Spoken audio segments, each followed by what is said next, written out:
Ang kwentong ito ay hango sa totoong buhay. Karanasan ito ni Bunsoy. Taong 1986, Silago, Southern Leyte.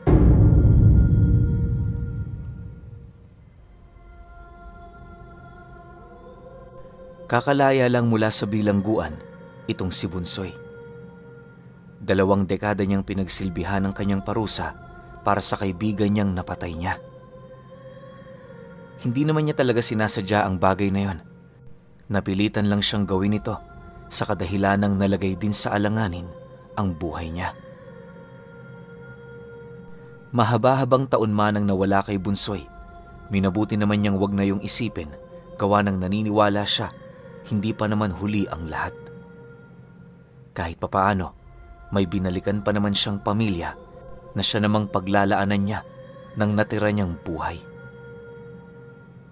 Upang makabawi, itinuon niya noon ang kanyang wisyo sa pagtatrabaho at pag-aalaga sa kanyang mga anak. Hanggat maaari, iniwasan na rin niyang ibahagi ang kanyang karanasan na merong kaugnayan sa madilim niyang nakaraan. Marami man ang nangyari kay Bunsoy sa loob ng bilangguan, maswerte pa rin naman siya dahil kahit papaano nakalabas siya ng buhay. Itong mga taong ito, nakatira si Bunsoy at ang kanyang pamilya sa gilid ng palayan. Kagaya ng karamihang ama, pagsasaka at pag-aalaga rin ng tandang ang ginagawa niya. Hindi naman siya noon nagsasabong, bagkus ibinibenta niya lamang ang mga ito sa mga taong mahilig sa ganoong bisyo. Labis na kasi ang pag-iiwas ni Bunsoy sa bisyong yon, lalo pat alam naman niya sa kanyang sarili, hindi yon makakabuti. Unang-una, ayaw niyang magkaroon sila ng hindi pagkakaunawaan ng kanyang asawa dahil lamang sa pera. Siyempre, bukod sa kakalaya niya lang, nagmamalasakit din siya sa pamilya niya, lalo na't yon ang tumanggap sa kanya. Hanggat maaari, ang nais niya lang noong gawin ay yung mga bagay na makakabuti para sa kanilang lahat. Kung hindi ninyo na itatanong, merong 5 anak itong si Bunsoy. Yung una at ikalawa, may asawa na. Samantalang yung 3 namang sumunod, nag-aaral pa. Dahil sa marami-rami pa yung magagastos, kaya na may lahat ng pagkakataon, naging maingat siya.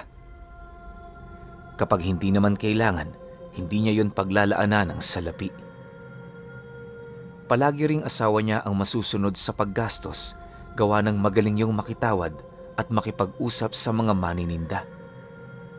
Ingat na ingat rin noon si Bunsoy sa kanyang mga kilos, gawa ng natatakot siyang magkamali dahil baka masumbatan siya ng kanyang asawa. 3 buwan ang lumipas magmula noong lumaya siya, meron ng iilan sa kanyang mga kaibigan ang nakatunog sa magandang balita. Upang mapatunayan nito ang mga agam-agam, ito na mismo ang bumisita sa kanilang bahay para siya ay matingnan. Isang hapon, habang nagtatanggal ng damo sa bakuran itong si Bunsoy, napansin naman niya ang 3 lalaking naglalakad sa gilid ng palayan. Noong una, hindi niya pa yun pinansin dahil ang buong akala niya, yon ang mga magsasakang magtatanim doon kinabukasan. Subalit, pagdating ng mga ito sa entrada ng bahay nila, bahagya naman siya noong natigilan matapos niyang marinig ang isa sa mga ito na sumigaw ng, "Hoy Bunsoy! Kumusta ka na? Matagal ka na bang nakalaya? Ba't di mo kami sinabihan?" Dahil sa sinabi nito, minabuti naman niya roong lumapit para makipag-usap. Nang marating na niya ang pintuan ng kanilang bakuran, agad naman niya yung pinagbuksan para kausapin. Ipinagtimpla niya rin yun ng barakong kape nang sa gayoy maging masaya ang kanilang usapan. Makalipas lamang ang ilang minuto, purong masasayang tagpulang naman ang ibinahagi ni Bunsoy sa mga ito. Hanggat maaari, hindi na niya ipinagmalaki pa ang mga patayang kanyang nasaksihan sa loob ng 2 dekada. Mahirap mang sabihin pero sa loob ng bilangguang yon, marami ding kasalanang ginawa itong si Bunsoy. May mga tao rin siya roong pinahirapan, pinatay at ginawa ng masama. Lahat ng iyon nagawa niya lamang para mapanatili ang kanyang posisyon at mailigtas ang kanyang sarili. Sa mundo kasi ng mga bilanggo, hindi ka pwedeng maging mahina. Kung kaya mong ipakita ang iyong kabangisan, ipakita mo ito ng walang pag-aalinlangan. Sa pamamaraang yon, makukuha mo ang respeto ng kapwa mo. Gayunpaman, kahit ganoon ang nangyari sa loob, pinilit niyang iwan ang ganoong pag-uugali sa lugar na kanyang pinanggalingan. Sa pagpapatuloy ng kanilang pag-uusap, naging masaya naman silang lahat. Para makalimot itong si Bunsoy kahit papaano, inimbitahan siya ng mga kaibigan niya na paminsan-minsan dumayo naman siya sa baryo. Nang marinig naman niya ang sinabi nito, napangiti lang naman siya habang sumasagot doon ng, "Oo, kapag may oras ako, dadalaw ako dyan sa inyo. Alam niyo naman, marami rin akong ginagawa rito. Tsaka, bumabawi pa ako sa asawa ko sa mga pagkukulang ko eh." Nang marinig naman ng mga ito ang kanyang sinabi, agad naman itong inilipat sa ibang paksa ang kanilang pinag-uusapan. Ilang oras pa ang lumipas nang medyo papasapit na ang takip silim, minabuti na ng mga ito na umuwi na. Bago naman yung tuluyang umalis sa kanyang pamamahay, mariin naman siya nitong inabisuhan na mag-ingat sa kanilang lugar, lalo na't marami na doong dayong pamilya na tumira. Pagtatapat pa ng kaibigan niya, nauuso na sa kanilang lugar ang mga kakaibang sakit kagaya ng mga barang at iba pa. Dagdag pa nito na, noong una, hindi rin sila naniniwala sa mga ganoong bagay. Pero nang sila na mismo ang nakakita, hindi na nila ito naitanggi pa. Matapos naman yung marinig ni Bunsoy, agad naman niya yung inabisuhan na huwag mag-alala para sa kanila. Maya-maya pa, sa pag-alis ng mga ito, agad naman siyang pumasok para tumulong sa kanyang asawa. Habang nagluluto sila ng kanilang hapunan, doon nila napag-usapan ang tungkol sa mga nilalang na nasa panig ng kaliwa. Ayon sa asawa niya, pangkaraniwan na ang ganoong kaganapan sa kanila dahil daanan ng baryo nila. Lahat ng pumapasok doon, hindi nila kilala at pawang dayo lamang sa lugar nila.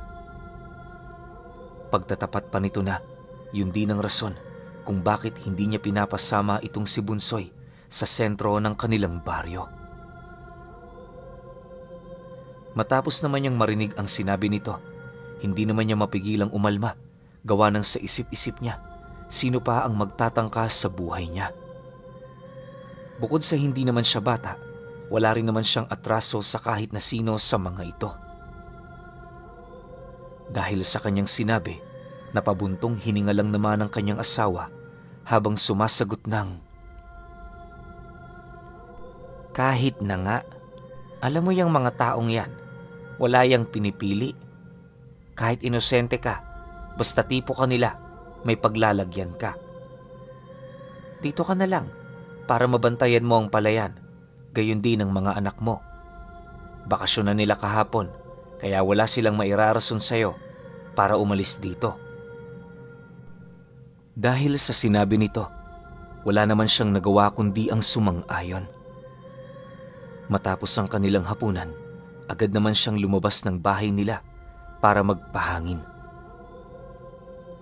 Nakasanayan niya na kasi ito para magpaantok. Habang nagmamasid sa paligid, napansin naman niya napakaliwanag ng buwan at napakatahimik ng buong paligid. Hindi yun madalas mangyari sa kanilang lugar, kaya na may labis-labis ang kanyang pagtataka sa ganun niyang pakiramdam. Dala ng kanyang pagkahumaling sa kanyang mga nakikita, minabuti naman niyang mag-ikot-ikot sa lugar nila.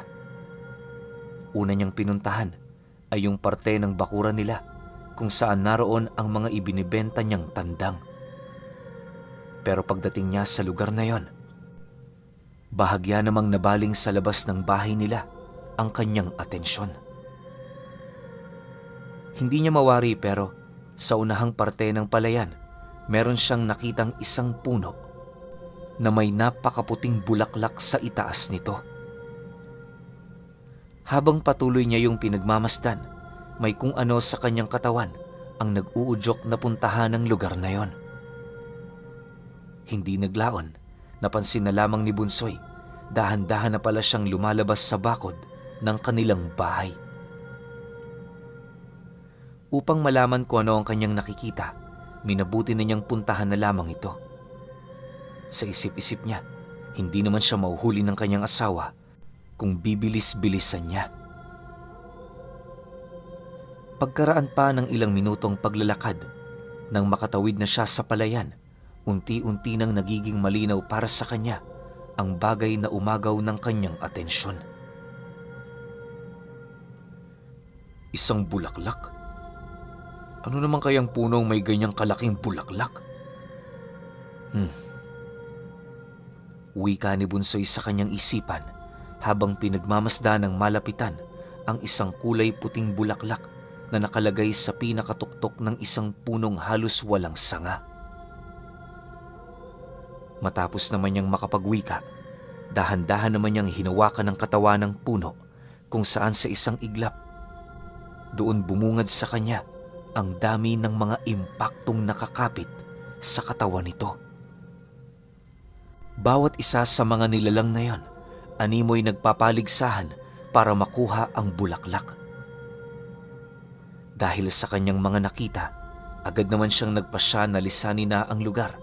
Pero nang akmang papalayo na siya rito, laking gulat na lamang niya nang masipat niya ang palayan na punong-puno ng mga nilalang na naglalakad ng patuwad.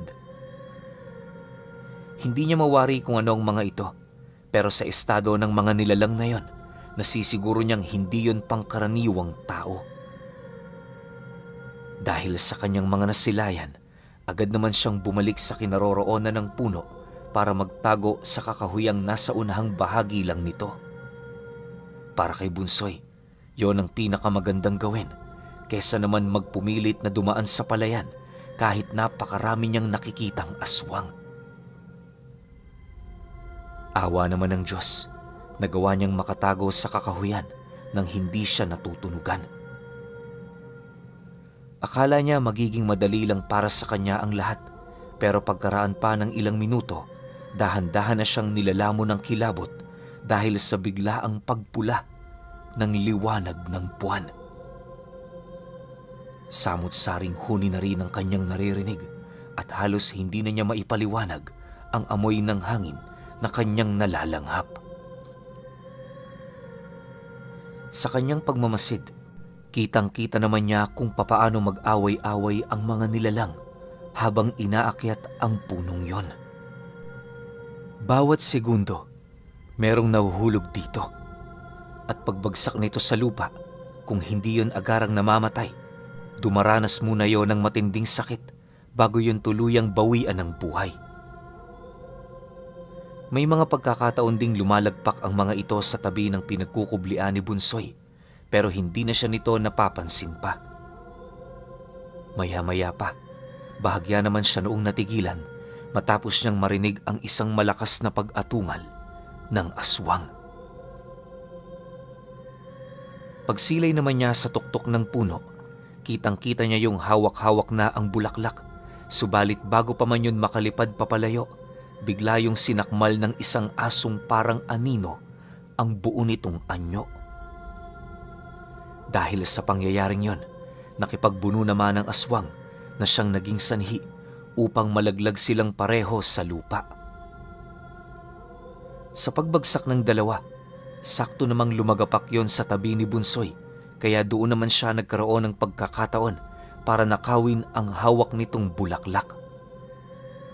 Hindi naman sana niya yon gagawin, Pero pagsilay niya ng malapitan sa bulaklak na yon, meron siyang nakita sa pinakagitna nito na isang babaeng nakakulong sa isang maliit na hawla. Pagkakuha naman niya sa bagay na yon, dali-dali naman niyang tinahak ang daan papaloob ng kakahuyan. Bagaman papalayo ito sa kanilang tahanan, hindi niya na yun ininda sa kadahilan ng mataas ang tsansang mabuhay siya kung dadaan siya sa ilalim ng mga puno. Makalipas pa ang ilang minutong pananakbo, hindi na mawari ni Bunsoy kung saang lugar na siya nadapo. Masyado rin siya noong naninibago dahil sa kulay pulang liwanag na ibinibigay ng buwan. Sa pagpapatuloy ng kanyang ginagawa, laking gulat na lamang niya nang mapansin niya ang iilang mga nilalang na nakasunod pala sa kanya. Dala ng kanyang kuryosidad, paulit-ulit naman niya yung nilingon kung saan doon niya nakita ang 5 aswang na tumatakbo ng nakatuwad. Bawat isa rin sa mga ito, paulit-ulit na nag-aangil na parabang kanina pang gigil na gigil sa kanya. Nang mapagtanto naman ni Bunsoy na maaabutan na siya ng mga ito, agad naman niyang ipinasok sa loob ng kanyang salawalang bulaklak, sabay hanap ng tipak ng kahoy na maaari niyang magamit. Hindi naglaon. Nang makakita na siya, dali-dali naman niya yung kinuha, sabay harap sa mga nilalang na yon. Kahit alam niyang manganganib ang kanyang buhay, hindi niya na ito inisip pa kesa naman mamatay ng nakabahag ang buntot. Nang masipat naman ang mga aswang na tumigil na siya, agad naman siya nitong pinalibutan, naghihintay ng pagkakataon para umatake. Dahil dito, maigi namang pinakiramdaman ni Bunsoy ang mga ito upang masigurong magagawa niyang mapatay ang pinakaunang susugod sa mga nilalang na yon. Ilang segundo pa noon ang lumipas nang mapansin niyang papasunggab na ang mga aswang na naroon sa kanyang kanan.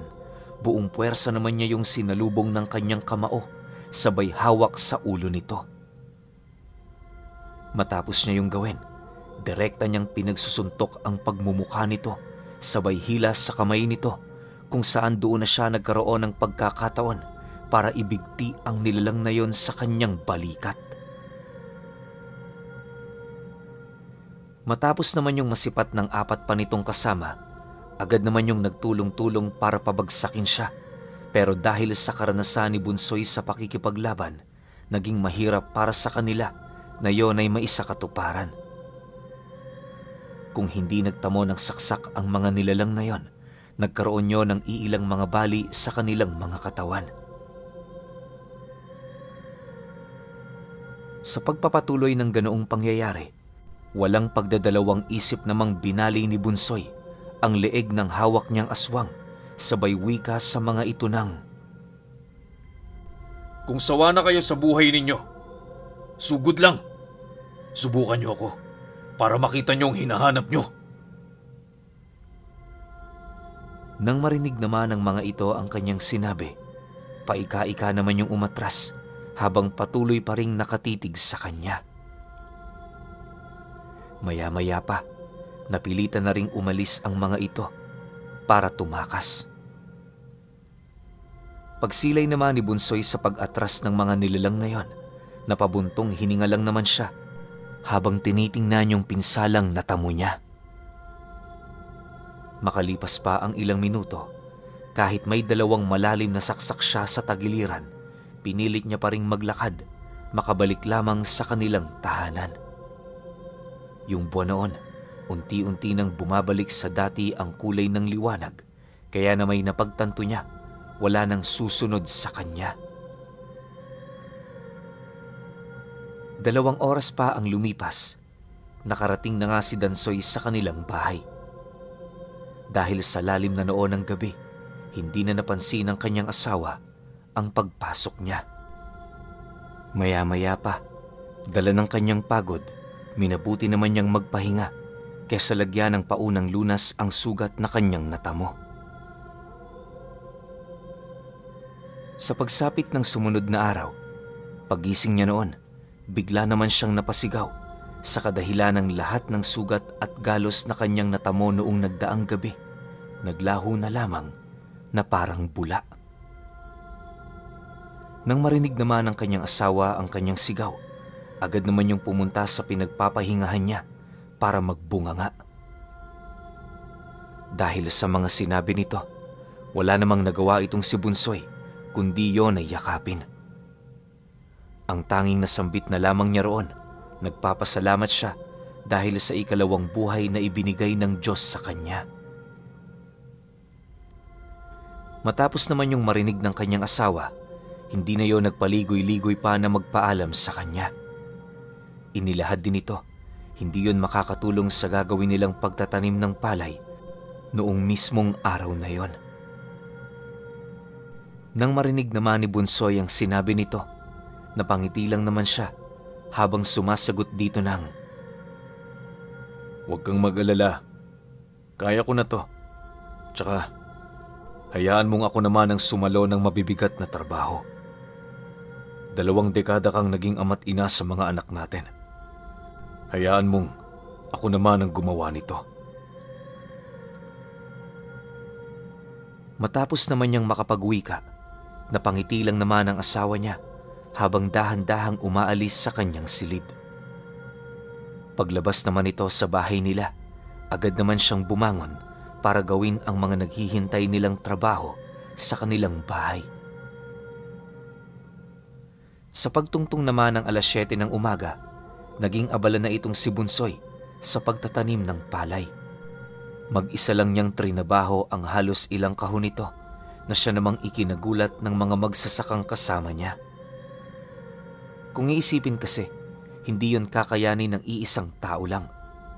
Kinakailangang 2 o 3 kayo para magawa yun sa loob ng isang araw.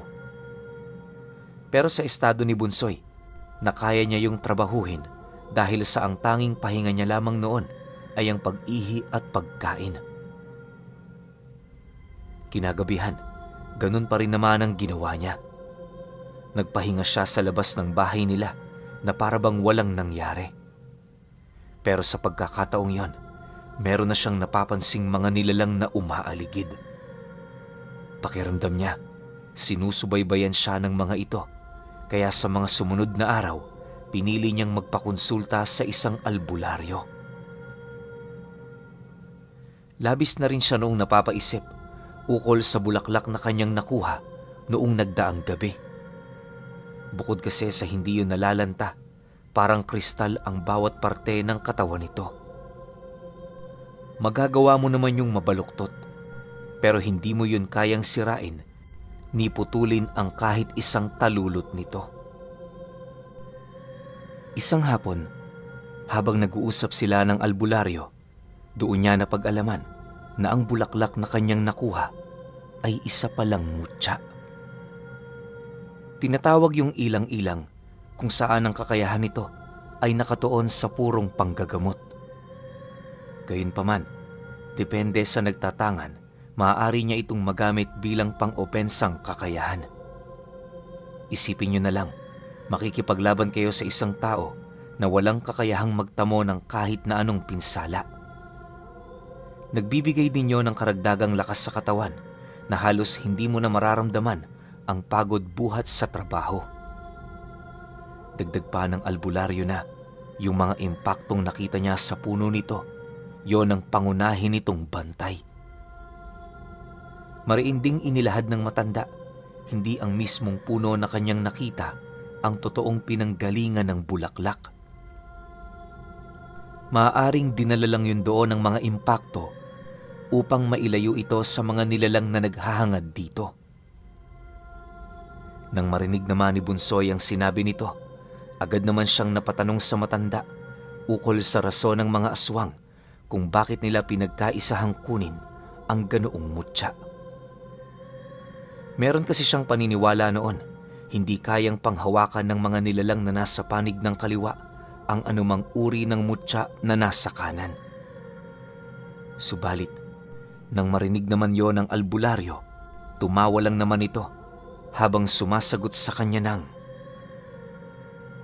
Yan ang pagkakamali ng iilan. Alam mo, Manong, may kakayahang manlason ng mga mutya ang mga aswang. Halimbawa, yung puting bulaklak ng ilang-ilang, kaya nilang gawing itim. Sa oras na nagawa nila yan, magiging kabaliktaran din ang kakayahan niyan. Imbis na magpagaling, magpapakalat na ngayon niya ng salot. Nako, mabuti na lang ikaw ang nakakuha. Dahil kung sila, marami na namang magkakasakit dito sa lugar natin. Itago mo lang yan.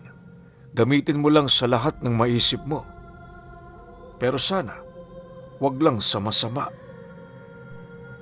Matapos naman niyang marinig ang sinabi nito, wala naman siyang nagawa kundi ang sumang-ayon. Hindi naglaon, nagpaalam na rin siya sa matanda dahil sa may mga trabaho pa siyang iniwan sa kanilang pamamahay. Magmula noong napag-alaman ni Bunsoy ang katotohanan sa likod ng bulaklak na kanyang nakuha, nagpasya siyang gamitin ito sa mga bagay na magbibigay kapaki-pakinabang sa kanilang pamilya. Dahil sa abilidad niyang yon, unti-unting gumaan ang buhay niya. Nailayo niya rin sa sakit ang mga anak niya hanggang sa magkaroon na yon ng kani-kanilang mga pamilya. Pero alam niyo, Pinuno, na kahit marami mang masalimuot na pangyayaring naganap sa buhay ni Bunsoy, labis niya pa rin yung ipinagpapasalamat sa kadahilanang nasisiguro niya na kung hindi niya naranasan ang ganoong pangyayari, hinding-hindi niya rin makikilala ang mutya ng ilang-ilang.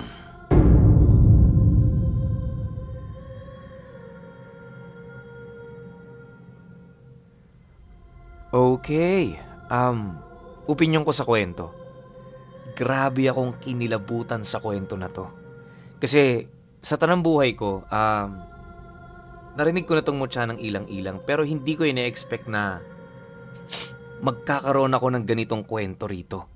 Kasi kung hindi nyo natatanong, merong kakilalang albularyo to dati noon, si Tito Jerry, na meron niyang mutya ng ilang-ilang. Tapos kung ano yung sinabi dito sa pagkakadescribe kung paano niya nakuha yun, tapos kung ano yung tanga nitong gamit, parehong-pareho.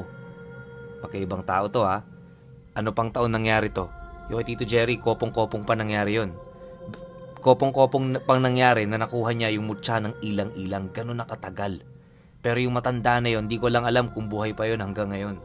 Shout out sa lahat ng mga taga-Masambong. Taong 70s, 80s hanggang 90s nang gagamot yung matandang yon. Kung isa kayo sa nahilot ng matandang yon, comment kayo sa baba para mapatunayan natin yung tungkol dito sa mutya ng ilang-ilang. Alam nyo, hindi madamot yung matanda na yon. Pinapakita niya yung mutya na nakababad sa langis. Tas yun yung ginagamit niyang panghilot sa mga bata o sa mga merong lamig.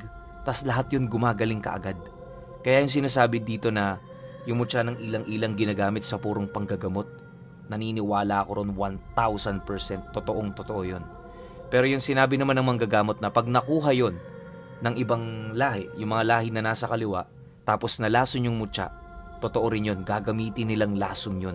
Napakalakas na kapangyarihan nun para sa mga nasa panig ng kaliwa.